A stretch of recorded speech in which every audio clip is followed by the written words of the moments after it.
El Señor esté con ustedes. En este segundo encuentro sobre Moab, vamos a mirar un poco la relación entre los israelitas y los moabitas. Ya el Antiguo Testamento menciona que hubo uniones entre israelitas y mujeres moabitas en Primera de Crónicas 4:22, Primera de Crónicas 8:10, Esdras 9:1, Nehemías 13:23 y sobre todo en el libro de Ruth.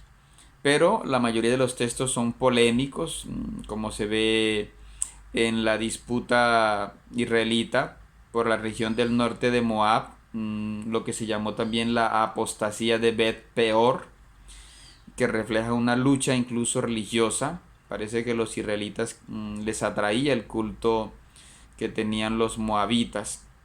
Además, el libro del Deuteronomio se presenta como un libro en el que Moisés está en Moab dando las últimas instrucciones. Recordemos que Moisés no alcanza a entrar en tierra de Israel, sino que muere en dominios que están en la frontera entre Rubén y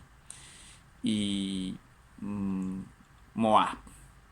En tiempos de los jueces, ellos habían ya casi acabado con la tribu de Rubén, como dice Jueces 5, 15, 16, Deuteronomio 33, 6 e Isaías del 15 al 16, Jeremías 48.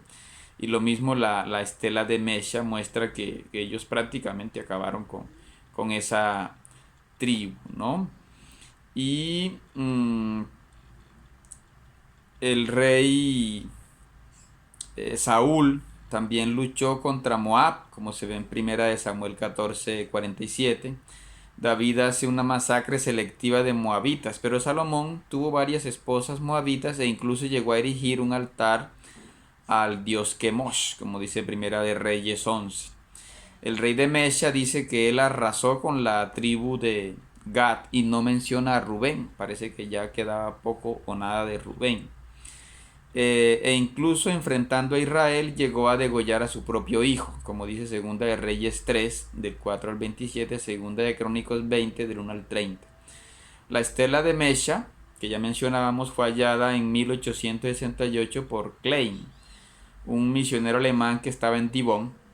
Era una estela que mide 1,10 de alto por 60 de ancho, y Clermont-Ganneau la salvó de los beduinos. Hoy la tiene el Museo de Louvre. La estela revela que la escritura era familiar en Moab. Si el rey hace una estela es porque esperaba lectores, ¿no?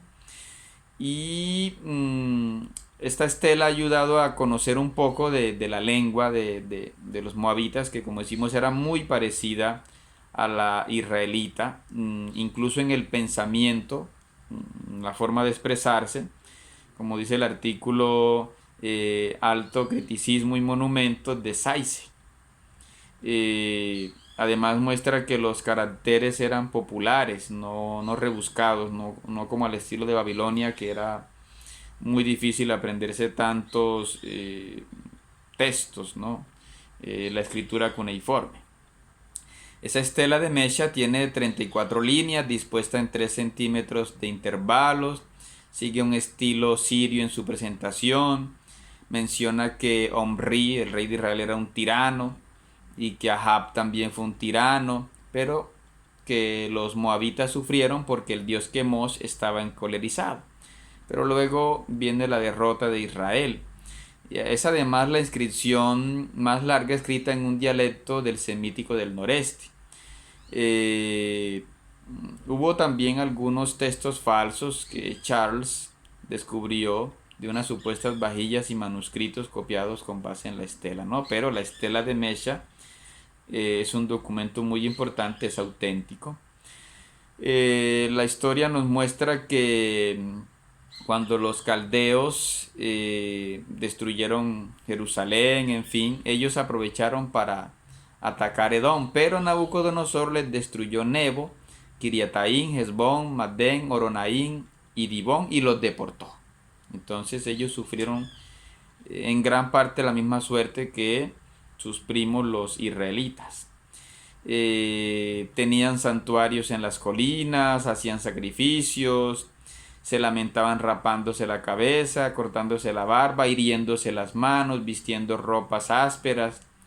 Fueron muy criticados básicamente por 5 profetas. Amós,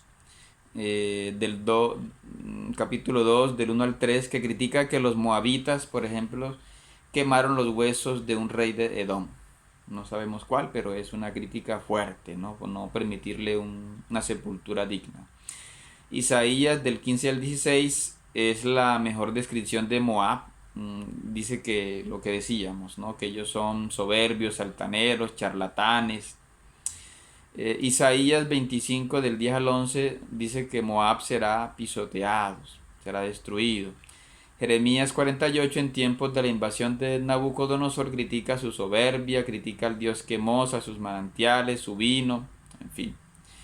Ezequiel 25 del 8 al 11 dice que las ciudades Bet Yesimot, Baal Meón y Kiriat Taraim serán destruidas por los árabes o hijos de Oriente, igual que los amonitas. Sofonías 2 del 8 al 11 critica los insultos que ellos hicieron contra Israel y dice que tendrán la suerte de Sodoma y Gomorra.